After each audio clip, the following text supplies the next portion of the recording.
And welcome to our YouTube channel जिसका नाम है देव दिशा YTCDD। स्वागत है आपका हमारे इस यूट्यूब चैनल पर जिसका नाम है देव दिशा YTCDD।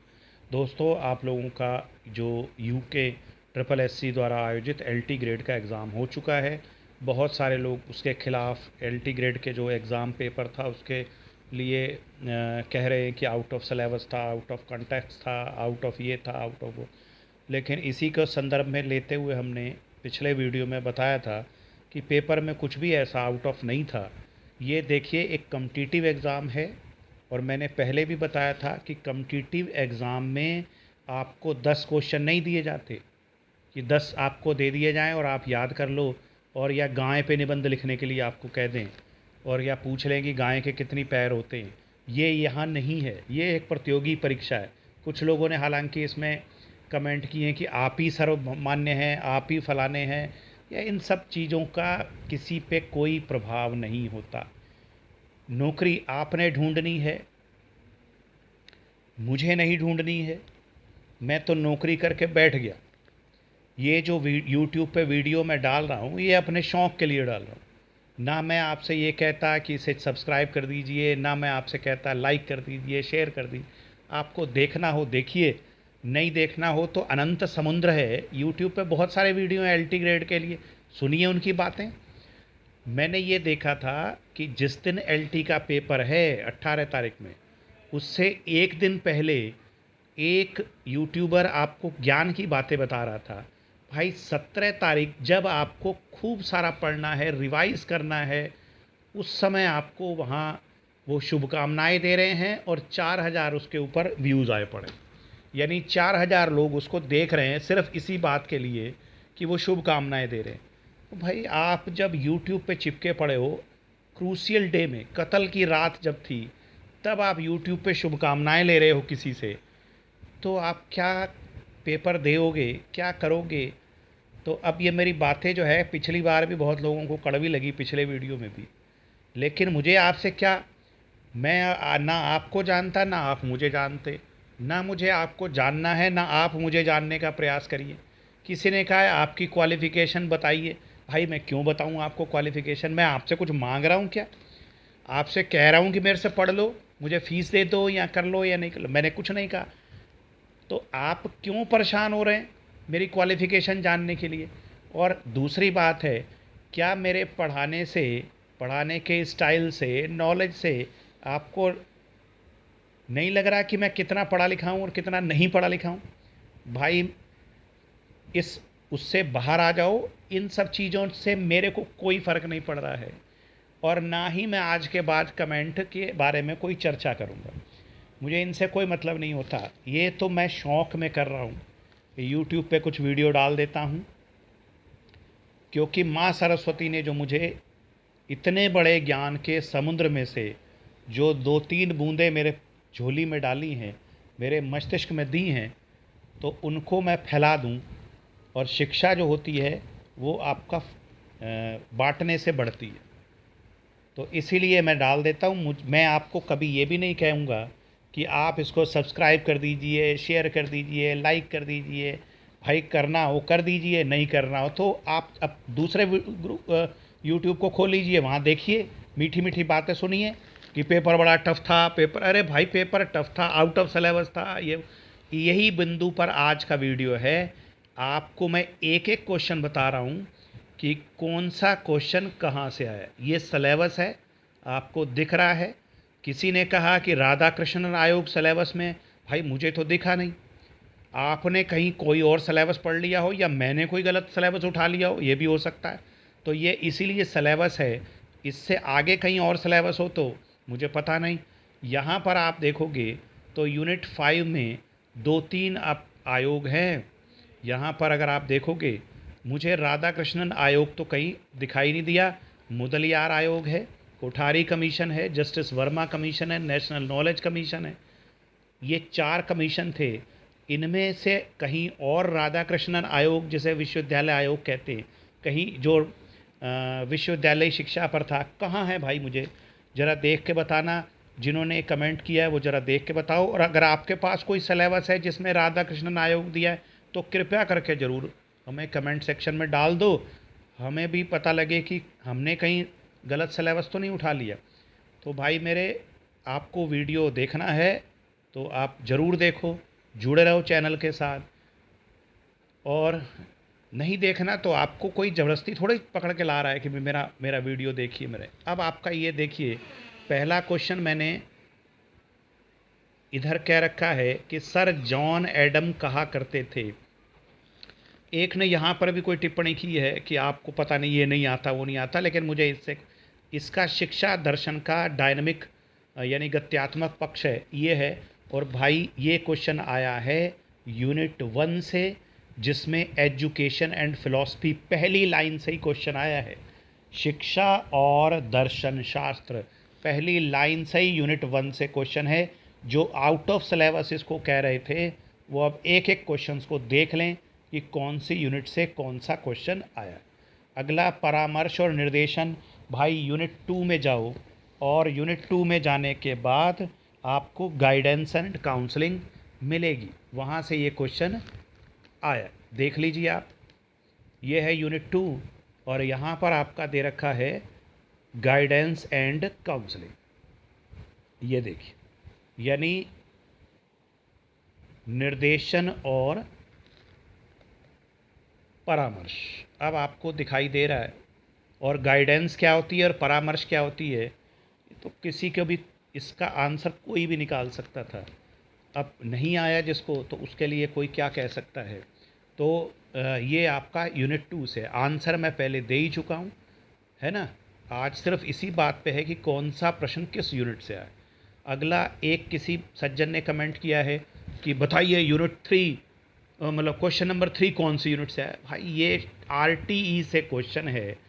RTE शिक्षा का अधिकार अधिनियम, और शिक्षा के अधिकार में ये RTE RPWD समावेशी शिक्षा, भाई ये सभी दिव्यांग से संबंधित थी। और ये आपका बहुदिव्यांगता इसका आंसर आना चाहिए था। तो ये अब आपने इसका मतलब सिलेबस ही नहीं देखा, बिना सिलेबस देखे आपने स्टडी शुरू कर दी। तो शिक्षा का अधिकार अधिनियम उसने खुद बोल रखा है, क्या RTE सिलेबस में नहीं है? ये देखो सिलेबस में क्यों नहीं है। जाओ आप यूनिट 5 पर, आपको RT दिखाई देगी और उसके बाद आपको क्या दिखाई देगा नीचे, ये नेशनल एजुकेशन पॉलिसी RTE, ये देखिए राइट टू एजुकेशन एक्ट, और राइट टू एजुकेशन एक्ट के बाद में ये लिख रखा है right of person with disability act. तो आप इसको पढ़ते तो ज़रूर आपको पता होता कि दिव्यांगों के लिए घर पर शिक्षण की व्यवस्था की गई है। और इसमें ये भी मैंने जब सॉल्व कराया था तो बताया था कि शैक्षिक रूप से प्रतिभावान बच्चे को क्या घर में जाके पढ़ाने का अधिकार मिलेगा। क्रिएटिव बच्चे को सृजनात्मक, ये भी दूरवर्ती मैंने कहा RTE के अंतर्गत, ये RTE के कह रहा, प्राइमरी एजुकेशन की बात कर रहा है। प्राइमरी एजुकेशन तो 1 किलोमीटर के दायरे में सरकार दे रही है, तो कोई भी दूरवर्ती क्षेत्र में रहने वाला बच्चा आपका कहाँ से ये वाला आंसर बन जाएगा। बहुत आसान क्वेश्चन था। अब जिनसे नहीं हुआ उनके लिए कोई क्या कह सकते हैं, ये वही जान सकते हैं बेहतर कि उनसे क्यों नहीं हुआ।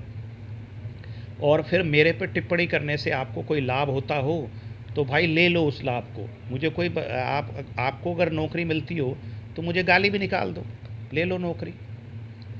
अगला प्रश्न देखेंगे, ये आपका अधिगम पर आधारित प्रश्न है। भाई एक टीचर एक बालक या बालिका जूते के फीते नहीं बांध सकती, अध्यापक ने उसको डेमोन्स्ट्रेट करके दिखा दिया, बालिका ने वो जूते, मैंने आंसर बताया था कि बालिका ने सीखा है, ये अधिगम है। सीखना मतलब लर्निंग मतलब सीखना, इसमें आज्ञाकारी है, सतर्क है। क्यों इसमें से आपने ये आंसर दिया आज्ञाकारी है? अरे भैया सतर्क है, मैंने उस दिन भी बताया था कि सतर्क होती यानी इंग्लिश में इसको कहते हैं अटेंटिव। तो अटेंटिव होती तो सिर्फ आपकी बात ध्यान से सुनती, उसने सीखा है इसलिए उसने जूते के फीते बांध लिए हैं। अब भाई क्या कहें आपको। अगला प्रश्न है समाजवाद, ये कहाँ से आया? भाई अगर यूनिट पहले पे जाओगे तो यूनिट 1 में समाजवाद, लिबरलाइजेशन, प्राइवेटाइजेशन और ग्लोबलाइजेशन ये दे रखा है। यानी आपका जिसको हम हिंदी में कह सकते हैं, ये देखिए ये क्या है भैया, अब जब आप ग्लोबलाइजेशन प्राइवेटाइजेशन पढ़ोगे तो क्या आप ये नहीं पढ़ोगे उसमें कि पहले भारत की अर्थव्यवस्था समाजवादी थी और समाजवाद का मतलब ये होता है? ये कौन कौन कह रहा है कि ये प्रश्न बाहर से आया? तो इसमें मैंने ये बताए थे कि समाजवाद पूंजीवाद का समर्थन है, बिल्कुल क्लियरली बोल रहे हैं ऑप्शन। तो इसका आंसर शायद मैंने ये बताया था।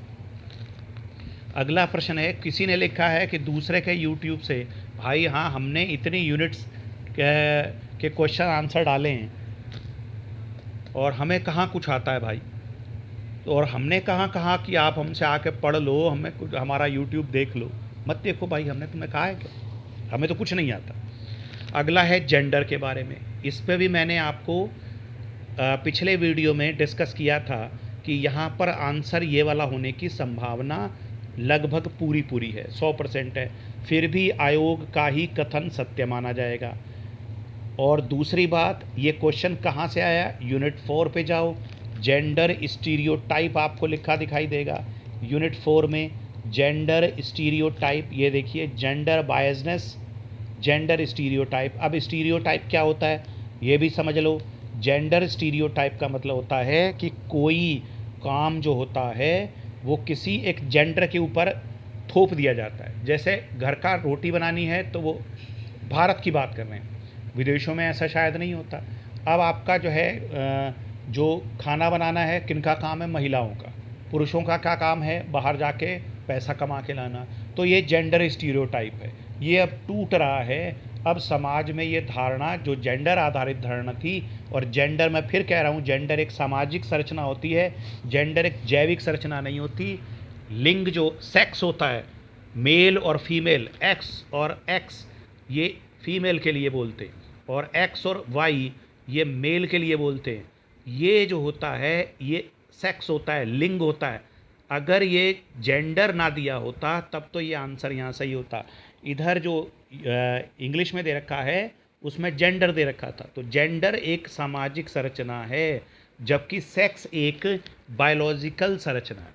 तो जहाँ तक संभावना है इसी प्रश्न की, लेकिन फिर भी मैं नहीं कह रहा भाई, आयोग की अपनी वो है, अपने एक्सपर्ट हैं। किसी ने तो कहा है कि आप ही आयोग के एक्सपर्ट हो। भाई अगर आपको बता रहे हैं तो आप पॉजिटिवली इसे स्वीकार करो, सीखो हमसे, हमारे पे क्या टिप्पणी कर रहे हैं। फिर एक ने तो लिखा है कि आप तो बहुत ऑप्टिमिस्ट हैं, दुनिया आप पर टिकी हुई है। ये सब बातों का मेरे से क्या फ़र्क पड़ जाएगा? इतना समय आपने नष्ट किया उसको लिखने में, इंग्लिश में लिखा, पता नहीं क्या लिखा, आधा घंटा शायद आपने लिख दिया होगा, उसमें लिखने में लगा दिया होगा। इससे बेहतर इस पूरे वीडियो को देखते तो आपको ज़रूर सीखने को मिलता। और ये आप मेरे को पॉजिटिव मत मानो, अपने आप को पॉजिटिव कर लो।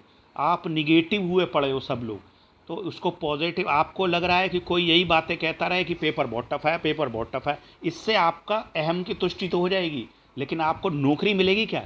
नौकरी नहीं मिलेगी। क्या दोबारा कोई कह रहा है कोर्ट चले जाओ, क्या कहोगे कोर्ट में जाके? किसी भी वकील के पास चले जाओगे, वो कह देगा हाँ जी लाओ 20,000 रुपया लाओ, हम अभी कोर्ट में केस लगा देते हैं। और कोर्ट में पहली हीयरिंग में आप क्या कहोगे उसको कि पेपर हमारा आउट ऑफ सिलेबस आया है। ये लो आउट ऑफ सिलेबस आया है, तो ये कहाँ से? यूट्यूब पे वीडियो वाले ही बता रहे हैं कि आउट ऑफ सिलेबस नहीं है। तो आपका क्या आप सोच रहे हो, मुझे समझ में नहीं आ रहा। भाई पॉजिटिव हो वो, और आगे का सोचो। प्रवक्ता की भर्ती आने वाली है, जिन लोगों का पोस्ट ग्रेजुएशन है वो प्रवक्ता भर्ती की तैयारी करें। हमसे आप ये मत सोचें कि हम कोई आपके लिए, अपने लिए कुछ एडवर्टाइजमेंट कर रहे हैं, इससे हमारा कोई संबंध नहीं है। हम सिर्फ अपने शौक़ के लिए वीडियो डालते। अगला लिख रखा है, नेक्स्ट है, बालक सीखने में प्रगति। भाई आपने बीएड कर रखा है तो सीखने का पठार आपने नहीं सुना, और आप स्कूल में पढ़े हो, आपको पता नहीं कि इंटरवल किस लिए होता है। इंटरवल इसीलिए होता है क्योंकि आप पढ़ते पढ़ते थक जाते हो, इसीलिए ये क्वेश्चन कहाँ से है भाई? यूनिट 2 में देखो जाके, आपको अधिगम मिलेगा। फिर कोई कह रहे हैं कि आप खुद पेपर में बैठते। भाई पेपर में हम बैठ बैठ के ही बैठ के यहाँ तक पहुँच गए, या हमने कुछ पढ़ा होगा तभी तो हम आपको बता रहे हैं। और आपको नहीं अच्छा लग रहा मत देखो, हमने कहाँ कहा आपको कि भाई आइए आइए हमारा वो देख लीजिए और इसको चैनल को मतलब बोलता भी नहीं कि चैनल को सब्सक्राइब करिए। ये लर्निंग है, अधिगम। अगर आप ध्यान से पढ़ते तो आपको ज़रूर ये वाला आंसर कर लेते, और इसमें कुछ भी नहीं था क्वेश्चन में इसमें। अगला प्रश्न है, ये प्रश्न मैं ज़रूर कह सकता हूँ कि ये आउट ऑफ सिलेबस लग रहा है, मुझे तो ये नहीं दिखाई दिया, आपको अगर दिखाई दिया हो तो आप बता सकते हैं। मेरे को नहीं दिखाई दिया, हो सकता है मेरे पास जो सिलेबस हो उसमें ये ना हो, या हो कहीं और मेरी नज़र ना पड़ी हो, क्योंकि जो है आंखें मेरी कमज़ोर हो चुकी है, तो इसीलिए भाई मेरे को ना पता लगा हो। ये मुझे ज़रूर लगता है कि ये वाला प्रश्न ज़रा थोड़ा सा इस प्रश्न से आयोग को बचना चाहिए था। और बहुत सारे आयोग थे, बहुत सारे संस्थान से, वहाँ से प्रश्न बना सकता था। लेकिन अगला प्रश्न देखते हैं, गिलफोर्ड का 3D मॉडल है। भाई ये आपका बहुत आसान क्वेश्चन है, फैक्ट्स बेस्ड क्वेश्चन है, ये इसका आंसर है। यूनिट 2 में इंटेलिजेंस पे जाओगे आपको मिलेगा। बुद्धि आपने नहीं पढ़ी क्या? बुद्धि तो आपका जो है CTT का TET का एग्ज़ाम पास किया होगा, तब भी आपने ये पढ़ा होगा। आप कैसे कह सकते हैं कि सिलेबस से बाहर क्वेश्चन आ गए? यूनिट 2 में जाओ, इंटेलिजेंस पे जाओ, ये देखिए ये आपका थ्योरीज़ हैं, लर्निंग कंसेप्ट, ये थ्योरीज़ हैं। इसी के साथ में आपका मोटिवेशन है, जिसको हम कहते हैं अभिप्रेरणा या प्रेरणा। इसके अलावा इसी को पढ़ते जाते तो आपको ज़रूर आपको ये पता लग जाता पे क्वेश्चन सॉल्व होता है ना होता, लेकिन ये ज़रूर अंदाज़ा हो जाता कि सिलेबस से बाहर का कुछ भी नहीं।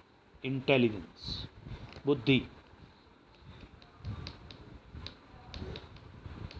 अगला प्रश्न है, इसीलिए एक एक प्रश्न पे मैंने ये लगा दिया साइड में। अब 22 सरकारी भाषाएं हैं, ये भी अगर देखोगे तो सिलेबस से बाहर नहीं है, क्योंकि आप देखोगे यूनिट 1 में अगर आप देखो बहुभाषावाद लिख रखा है, जिसको कहते हैं मल्टी लिंग्विस्टिज्म। अब आप कहोगे ये क्यों दिया, वो क्यों दिया? भाई आयोग है, पेपर आपसे ले रहा है, आपको नौकरी दे रहा है, वो आपसे वो चाहेगा जो वो आपसे अंदर से निकलवाना चाहेगा। जो आज के कॉन्टेक्स्ट में, आज टीचिंग करना कोई आसान काम नहीं है। टीचर की एक जॉब बड़ी चैलेंजिंग जॉब होगी, और अगले कुछ दशकों में तो बहुत ज़्यादा चैलेंजिंग जॉब हो जाएगी। इसीलिए सरकार उस दृष्टि से ही सारे काम कर रही है। यहाँ की सरकार नहीं, पूरे भारत की सरकारें, राज्य सरकारें पूरे भारत की। अब कोई कहे यहाँ ये हो गया, वो पैसे ले लिए, ये एक अलग चीज़ है। इसका हमारे पास या आपके पास या किसी के पास कोई जवाब नहीं है। अगर आपको लगता है, आपके पास एविडेंस है कि फ़लाने आदमी ने पैसे ले लिए, तो भाई आप उसके जाकर रिपोर्ट कर दो। तो अब ये इसमें भी आपको मैंने इसका आंसर ये वाला बताया था। नेक्स्ट है, अगला प्रश्न देखेंगे तो यूनिट 5 से डाइट से क्वेश्चन आया, कहीं से आउट ऑफ सिलेबस नहीं है। आपका ये आश्रम पद्धति, अगर आपने सिलेबस में देखा होगा, special provision for weaker section आपका यूनिट 4 में है, जिसमें ST ST SC ST और इन सब लोगों के लिए ये देखिए, ये सोशली इकोनॉमिकली डिसएडवांटेज्ड, यहाँ से उन्होंने क्वेश्चन बनाया। वो आयोग के एक्सपर्ट हैं, उनकी आंखें बाज जैसी हैं, उन्होंने हर पॉइंट से क्वेश्चन लिया। अगला प्रश्न अनुभव शंकु, ये आपका देख लीजिए। अगला प्रश्न, अधिगम की धारण क्षमता सर्वाधिक होती है, बिल्कुल अधिगम से क्वेश्चन, यूनिट 2 में अधिगम, लर्निंग अभी आपको दिखाया था। इसके बाद अगला प्रश्न है शिक्षकों में गुण। भाई ये तो 3-4 जगह दे रखा है कि शिक्षक में रोल ऑफ टीचर्स का नई इकोनॉमिक पॉलिसी में रोल, ये इस तरह से कई जगह दे रखा है। इसके बाद ये तो बिल्कुल फैक्ट्स बेस्ड क्वेश्चन है, इसका आंसर 10+2+3 है। नेशनल पॉलिसी ऑन एजुकेशन आपका 1968 वाली जो है उस पर क्वेश्चन है, यूनिट 5 से है, आपको पता ही है। अगला प्रश्न जीन पियाजे से है, जीन पियाजे का संज्ञानात्मक सिद्धांत आपको पता ही है, यूनिट 2 में बाल विकास वाले में दे रखा है, आंसर आपको बता ही रखा है मैंने।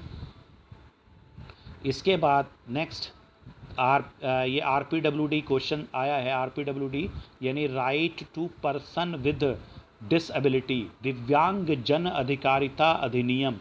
ये विकलांग शब्द का प्रयोग गलत है, दिव्यांग जन अधिकार अधिनियम है इसका अब नाम, और ये कई जगह ये सब दे रखी है। तो इसमें प्रश्न करने में क्या भाई प्रॉब्लम थी? अब जिनको इस प्रश्न करने में भी समस्या है, मुझे समझ में नहीं आती वो क्या चाहते हैं। इसमें यहाँ पर समावेशी शिक्षा में भी है, RPWD में भी है, और आपका ये यूनिट 4 में भी है, यूनिट 5 में भी है, और कई जगह बिखरा पड़ा। नेक्स्ट क्वेश्चन देखेंगे। नेक्स्ट क्वेश्चन है आर्थिक विकास के संदर्भ में शिक्षा क्या नहीं है। मैंने इसका बताया था आपको प्रत्यक्ष प्रतिफल, और दूसरा बताया था मौद्रिक निवेश। प्रत्यक्ष प्रतिफल क्यों बताया था ये भी आपको बताया था, पिछला वीडियो आप देख सकते हैं। और इसके दोनों में से कोई भी आंसर आयोग दे सकता है। मेरे को लग रहा है कि प्रत्यक्ष फल को ठीक करेगा प्रतिफल को, क्योंकि आर्थिक विकास के संदर्भ में कह रहे हैं, तो इकोनॉमिक डेवलपमेंट में प्रत्यक्ष नहीं है, अप्रत्यक्ष ज़्यादा है। मानव संसाधन विकास भी है और मौद्रिक निवेश भी है, क्योंकि आर्थिक विकास के क्वेश्चन को ध्यान से पढ़ा नहीं, और आपका जो है करने का ये हो रहा है कि ये आंसर हो गया, वो आंसर हो, थोड़ा ध्यान से पढ़ने के बाद।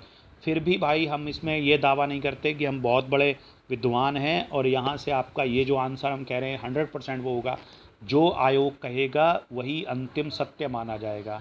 समावेशी शिक्षा, भाई इंक्लूसिव एजुकेशन, समावेशी शिक्षा, ये आपका जो है इसका इतना सॉफ्ट आंसर है ये। और आप मेरे को मैं जानता हूँ बहुत सारे लोगों के ये पेपर बहुत अच्छा हुआ होगा, सिर्फ वही लोगों का आंसर नहीं होगा जिन्होंने ऊपर ऊपर से चीज़ें, बस मोटे मोटी चीज़ें पढ़ ली और यूट्यूब से पढ़ लिया, और आपका किताबें खोल के नहीं देखी। किताबों से पढ़ा करो मेरे बच्चों, किताबों से पढ़ा करो, ज़्यादा यूट्यूब में मत डूबा करो। अगला प्रश्न ये भी यूनिट 4 से है। आपको जो है इसका आंसर आपको पता ही था कि ये वाला और ये वाला, इसका आंसर मैंने ए और बी बताया था, शायद सी वाला। अगला आज मैं पढ़ाऊँगा, भाई जाके देखो यूनिट 4 में, इसमें कक्ष वातावरण की बात कही गई है, जिसमें उन्होंने बताया है कि भाई स्कूल जो क्लासरूम है उसमें वातावरण कैसे होना चाहिए। तो 3 तरह का वातावरण अगर आप सिलेबस में भी देखोगे और वैसे भी पढ़ा होगा, जनतांत्रिक होता है, अधिकारात्मक होता है, या अधिनायकवादी होता है, एक ही चीज़ होती है। और इसका आंसर ये रखने की संभावना 100% है लगभग। अगला प्रश्न देखोगे, अगला प्रश्न है ये मैच करने का। भाई ये यूनिट 1 में देख लोगे तो एजेंसीज़ ऑफ एजुकेशन से ये मिक्स क्वेश्चन बना है। शिक्षण एक त्रिध्रुवीय प्रक्रिया है, ये यूनिट 3 में है। और आपका विद्यालय जो होते हैं, अरे भैया आपने पढ़ा नहीं, विद्यालय जो होते हैं वो शिक्षा की एक एजेंसी होते हैं। शिक्षा जो होती है औपचारिक भी होती है, अनौपचारिक भी होती है। औपचारिक शिक्षा किसी एजेंसी के माध्यम से दी जाती है। एजेंसी मतलब हिंदी में अभिकरण, अगर आप इधर इंग्लिश में पढ़ते तो एजेंसी लिख रखा था। शिक्षा की जो ये है, तो ये प्रकृति शिक्षा की आवश्यकता, शिक्षा का विश्लेषणात्मक अर्थ, बहुत सिंपल, एक उससे ही आप निकाल सकते थे इस आंसर को, इसमें कोई भी दिक्कत नहीं हो सकती। एक ये शिक्षा एक त्रिध्रुवीय प्रक्रिया, तो यहाँ भी इसका आंसर हमने कल बताए हैं। आंसर देखने के लिए पिछला वीडियो देख सकते हो। इसके अलावा अगला प्रश्न है खाली बर्तन। ये जो यूनिट 1 थी शिक्षा के बाद, उसमें प्रयोजनवाद, आपका प्रकृतिवाद, ये सब, उन्हीं में से ही एक जॉन लॉक का टेबुला रासा का कंसेप्ट है। टेबुला रासा मतलब खाली बोतल या खाली आपका बर्तन। ये छात्र का मस्तिष्क होता है जो खाली बर्तन होता है, जिसमें शिक्षक जो है वो सूचनाएं भरता है। ये इसमें सी आंसर बिल्कुल सही होगा। कुछ कह रहे हैं कि पुस्तकें भरने का, इसका मतलब उन्होंने टेबुलर रासा पढ़ा ही नहीं है। अगला है एनसीईआरटी, बताओ यूनिट 5 में एनसीईआरटी है कि नहीं है। और आपका विद्यालय स्तरीय शिक्षा, इसका आंसर है कि नहीं है। अगला प्रश्न 26, आप बताओ यूनिट 3 में टोली शिक्षण है कि नहीं है। टोली शिक्षण आप देखोगे, और ये मैंने आपको अपने जो नोट्स थे उसमें भी बताया था कि देखिए ये आंसर इसमें से मैंने पढ़ाए हुए में से आया है। तो ये टीम टीचिंग, टोली शिक्षण, इसी को ही तो कहते हैं भाई। ब्लेंडर टीचिंग जो होती है, मिश्रित टीचर होती है, ये टोली शिक्षण होता है। तो ये आपके यूनिट 3 में से है। अब आप बताइए, अभी तक हम पहुंच गए, सिर्फ एक प्रश्न हमको मिला जिसको कि हम कह सकते हैं दावे, मतलब कि मुझे तो नहीं मिला, अगर भाई आयोग ने बनाया तो उन्हें कहीं ना कहीं मिला होगा, या किसी न किसी लाइन से प्रभावित होकर उन्होंने बनाया होगा, लेकिन आपका जो है यहाँ पर नहीं है। तो टोली शिक्षण है हार्वर्ड यूनिवर्सिटी में। पिछले वीडियो में आप देखोगे मैंने इसका ये यूनिट जो हमारी है यूनिट 3, उसमें अगर हमारे यूनिट 3 के वीडियो आप देखोगे पार्ट 1 और पार्ट 2, तो पार्ट 1 और पार्ट 2 उसमें आपको ये प्रश्न दे रखा है। यूनिट 3 जाइए, सर्च करिए यूनिट 3 में पार्ट 1 और पार्ट 2 पढ़िए, उसमें बिल्कुल 100% आपको ये क्वेश्चन मिलेगा और इस एक से ही आप आंसर निकाल सकते हैं। ये देखिए, तो कैसे कह देंगे कि, और कोर्ट में चले जाएंगे कि पेपर हमारा बाहर से आया। बताइए कहाँ से बाहर से आया? अधिगम अक्षमता लर्निंग डिसेबिलिटी है, ये RPWD में भी डिफ़ाइन किया जाता है, दिव्यांग शिक्षण में भी और आपका अधिगम अक्षमता में भी है। कहाँ से भाई ये क्वेश्चन आपको, जो अधिगम पढ़ा है आपने उसमें ये नहीं पढ़ा कि ये आपका छोटे। अब हुआ क्या है, मैं आप लोगों का दोष नहीं मान रहा, आप अभी बहुत छोटे बच्चे हो। जैसे ही आपने ये पेपर देखा होगा और आपसे जो है ये पेपर सॉल्व शुरू के 3-4 क्वेश्चन गलत लगे होंगे आपको या घबरा गए होंगे। ऐसा एक वातावरण होता है, जो हम घर में पेपर सॉल्व करते हैं वो वातावरण अलग होता है, जो पेपर का वातावरण होता है वो एक अलग होता है। तो वहाँ पर आपसे नहीं हुआ इसीलिए, लेकिन ये कहना गलत है कि पेपर में खुंदक निकाल दी। अरे आपसे भाई क्या खुंदक है? अभी भी आप लोगों में से कोई लोग सिलेक्ट होंगे कि नहीं होंगे बताइए? जितने भी पद हैं उतने लोग, मेरिट थोड़ी कम चली जाएगी, और मेरिट भी कम नहीं जाएगी, 60% से कम मेरिट इसमें भी नहीं जाएगी, क्योंकि लोग बहुत पढ़ते हैं और वो आपका किताबें पढ़ते हैं, यूट्यूब पे मीठी मीठी बातें नहीं सुनते, अननेसेसरी जो है मोटिवेशन नहीं सुनते। क्या मोटिवेशन? अरे भाई जाकर पढ़ो, सिलेबस देखो, सिलेबस के हिसाब से क्वेश्चंस को देखो, पढ़ो। ये कोई गारंटी नहीं है कि जो आप पढ़ रहे हो या जो आपको, भाई इतना बड़ा 6 यूनिट थी, इतना बड़ा सिलेबस था, उसमें से क्वेश्चन तो 30 ही देने थे। ये बिल्कुल सही बात है आप लोगों की, कुछ लोगों की, कि भाई बहुत कम को इसको बड़ा बनाना चाहिए था या सिलेबस छोटा करना चाहिए था। अगर इतना बड़ा सिलेबस था तो खाली 150 क्वेश्चन टीचिंग एप्टीट्यूड के होने चाहिए थे, कम से कम 150 क्वेश्चन। तो एक बच्चों में वेरिएशन, मैं इस मामले में बच्चों के साथ हूँ, 150 क्वेश्चन या 200 क्वेश्चन होने चाहिए थे, 100 तो कम से कम होने चाहिए थे।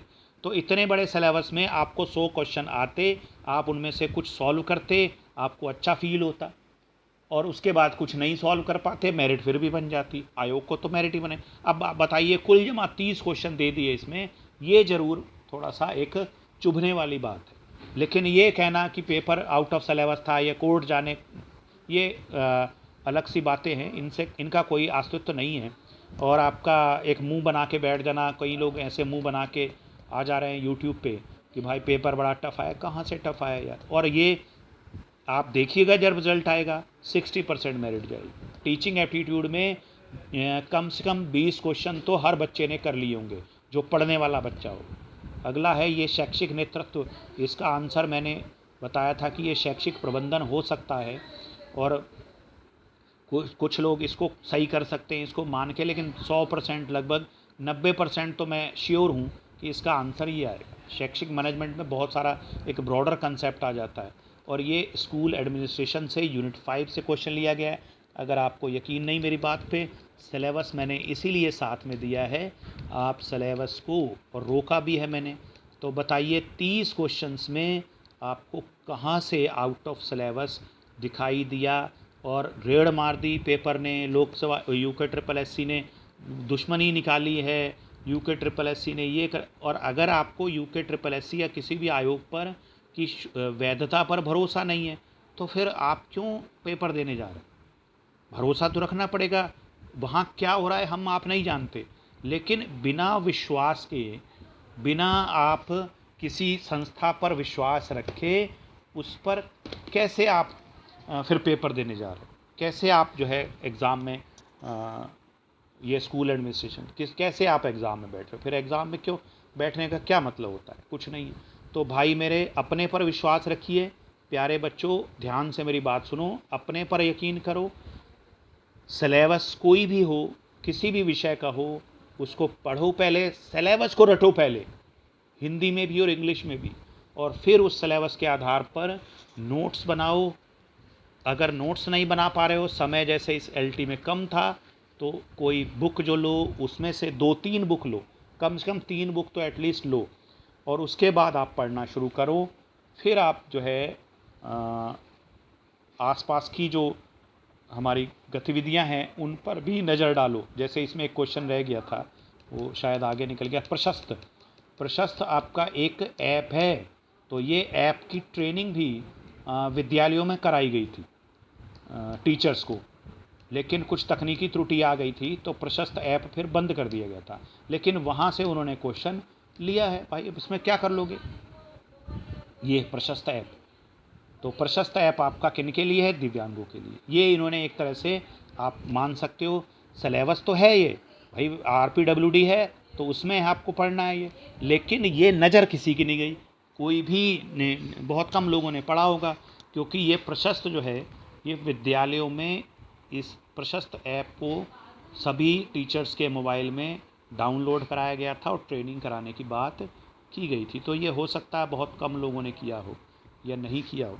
तो अब ये हमारा जो आज का वीडियो था, उम्मीद है कि प्यारे बच्चों आपको ये वीडियो देखो, इसको पिछला वीडियो भी देखो और पॉजिटिव चीज़ें आप इसमें से निकालो। अखबारें पढ़ो, सिर्फ आंखें मत फोड़ो मोबाइल पर। अननेसेसरी मोटिवेशनल फलाना ढीकड़ा पेपर और यू के मैं बच्चों के साथ हूँ, क्या बच्चों के साथ हो आप? कोई आदमी किसी के साथ नहीं होता। आप अपनी तैयारी करो और मेरा वीडियो आपको ठीक लगे तो बने रहो, नहीं ठीक लगे तो मेरे को कोई इससे फ़र्क नहीं पड़ता। मैं तो वीडियो अपने शौक़ के लिए डालता हूँ और वो मैं डालता रहूँगा। इसके अलावा कल से मैं, चूँकि प्रवक्ता भर्ती भी आने वाली है, तो 1 या 2 दिन से हो सकता है कल से मैं आपको करंट अफेयर्स के टॉपिक भी इसमें दिया करूँगा। ये करंट अफेयर्स के टॉपिक आपको उत्तराखंड या अदर स्टेट्स के एग्ज़ाम में हेल्पफुल होंगे। ये करंट अफेयर नेशनल इंटरनेशनल दोनों तरह का होगा और तीसरा लेवल उत्तराखंड का भी होगा। तो दोनों मतलब दोनों लेवल पे आपका, यानी राष्ट्रीय स्तर की भी अगर आप परीक्षा दे रहे हो या और स्टेट की दे रहे हो, उसमें भी हेल्प करेगा और इसमें भी हेल्प करेगा। और ये वीडियो मैं रात के 8 बजे के बाद डालूँगा, ताकि आपको जो है, क्योंकि सुबह सुबह आपका क्रीम टाइम होता है, उस समय आपको कुछ और पढ़ना चाहिए। करंट अफेयर तो बहुत इजी याद हो जाता है, उसको नहीं पढ़ना चाहिए। तो करंट अफेयर रात में ही सोते समय पढ़ना चाहिए। तो इन्हीं के साथ मैं आज का वीडियो समाप्त करता हूँ। जिनको मेरी बात अच्छी लगी हो वो चैनल में जुड़े रहें, जिनको बुरी लगी हो वो आपका चैनल अनसब्सक्राइब कर सकते हैं। और आपका, अगर आपको मेरे उसमें से, भाई मेरे व्यक्तिगत, मैंने ना मैं आपको किसी को जानता ना आप मुझे जानते, लेकिन फिर भी अगर आप बड़े और मैं बहुत छोटा, अगर आपको लग रहा है कि मेरी बातें ख़राब हैं, आपको गुस्सा दिला रही हैं, तो भाई आपके चरणों में मेरा सादर स्पर्श। आप जो है बड़े और मैं छोटा, आप करिए अपनी तैयारी, मस्त होके करिए, बढ़िया नौकरी मिले आपको। मेरी शुभकामनाएं आपके साथ हैं।